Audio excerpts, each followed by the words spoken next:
This is the Behind the Line podcast, and this is Pacific Northwest Headline News for Monday, May 2nd, 2022. A 70-year-old man in Gig Harbor, Washington, was arrested over the weekend after he shot a 40-year-old man who he thought was stealing from a grocery store. When officers arrived, the 70-year-old man identified himself as the shooter. Officers took a loaded 9mm handgun from the man. Witnesses told police the 70-year-old confronted the 40-year-old as he was leaving the store with merchandise. 70-year-old wrongly believed the 40-year-old was stealing and blocked the exit with his grocery cart and body. The two got into a fight, and the 70-year-old reportedly pulled out his gun and fired 2 shots, hitting the 40-year-old in the neck. The other shot went through the glass door of the grocery store. The 40-year-old man has non-life-threatening injuries. Unless you are the police, you are not the police. And shoplifting is not an offense for which you could shoot somebody. That 70-year-old man just gave himself a life sentence over what? Washington State Department of Labor and Industries said hard drives, laptops, cell phones, office equipment, door access, key cards, gas cards, and other items were taken from its regional office in Tukwila. The department said Friday it's taking every precaution to protect personal information after the burglary. The hard drives contain personal information of employees and people who have done business with the regional office, according to L&I. Oh, another failed protection of data by the state of Washington. How is it all that stuff was just left around for somebody to break in and steal? The How's Our Neighbors Coalition launched signature gathering on a petition for Initiative 135 in Seattle's Beacon Hill neighborhood Saturday morning. If passed, the proposed ballot measure would create a Seattle social housing developer to obtain and operate publicly owned, permanently affordable housing. While we have strong affordable housing mechanisms already in the city of Seattle, we know that they're not going to meet the scale of need, said Tiffany McCoy, campaign co-chair of I-135 and advocacy director at Real Change. Not because there's no desire, just because most of them are ultimately financed through the federal government, and there are very real limitations on that. McCoy said they want to work in harmony with current nonprofit partners and expand the availability of housing to include those making 0 to 120% of the area median income. The developer would be a board made up of renters and professionals in fields such as green development and urban planning. To have an opportunity for renters to dictate the conditions of their homes and determine how those homes are administrated, who's building them, and are we doing that in a way that is in alignment with what we know about wages, protecting workers, and having quality, deeply affordable housing for everyone? Plans for the funding the proposal, along with more information about the specifics, can be found at the howsourneighbors.org website. In the end, if you want to have that kind of control over your housing, you need to own it, not rent it. The government should not be in the landlord rental business, and if it's publicly owned, then it is ultimately government owned. 2 people were injured in an assault at a rally for a Republican candidate for Oregon governor in downtown Portland Saturday afternoon, according to the Portland police. Just after noon on Saturday, officers received report of a group throwing items such as smoke grenades at another group in the area of Southwest 3rd and Southwest Main. A sergeant began monitoring the situation and gathering available resources, although there were only a few available officers. Members of the group, ANTIFA, drove away and met officers nearby at the request of Portland police. And it was Antifa throwing the items. The injured people were at the Republican governor candidate's rally. 2 people were hurt by mortars. 1 man had an injury to his hand, and a woman complained of hearing loss. The victims plan to seek medical treatment on their own. There was evidence of balloons filled with paint and other substances were thrown at people and vehicles.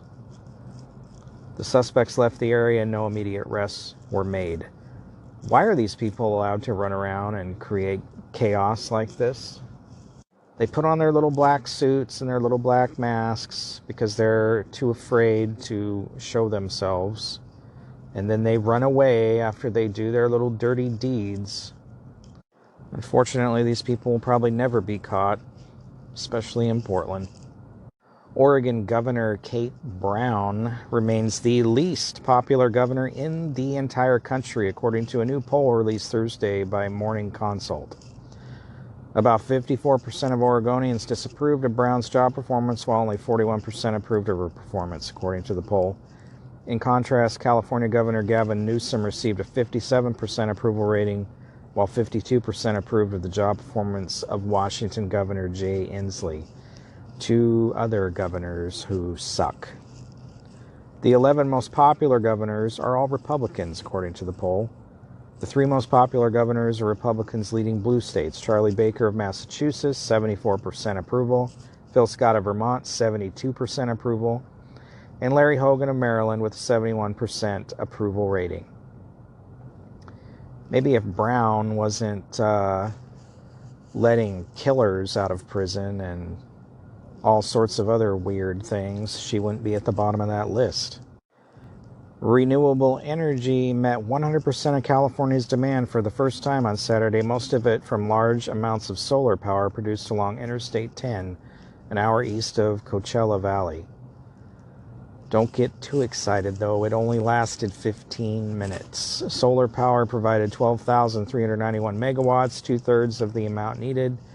The milestone lasted almost 15 minutes before edging down to about 97% renewables.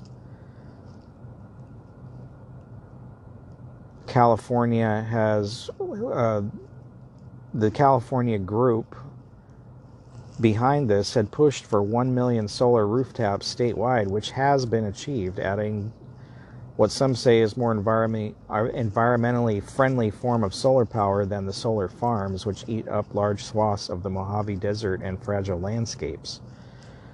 I do agree that all homes should be built with solar panels now, but obviously 15 minutes of solar power is not going to cut it, and they're going to have to figure it out. New research on hunger shows 45% of undocumented immigrants in California are affected by food insecurity, and 60% of undocumented children live in food insecure households. The latest figures are from the University of California.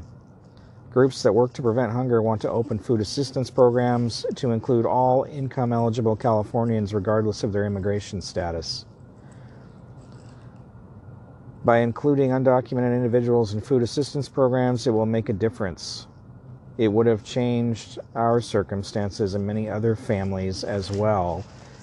Donna Yaret Rodriguez, community liaison for the group Poder Latinx, recalls growing up poor and hungry as her undocumented mother was unable to find stable work. The Food for All campaign from Nourish California and the California Immigrant Policy Center support a bill to do just that. Senate Bill 464 has passed the state Senate and is now in the state assembly. Governor Newsom's proposed budget would expand CalFresh to undocumented people aged 55 and older, but advocates want lawmakers to drop that age restriction in the final budget, which must pass by June 15th. Opponents cite the cost considerations. You think?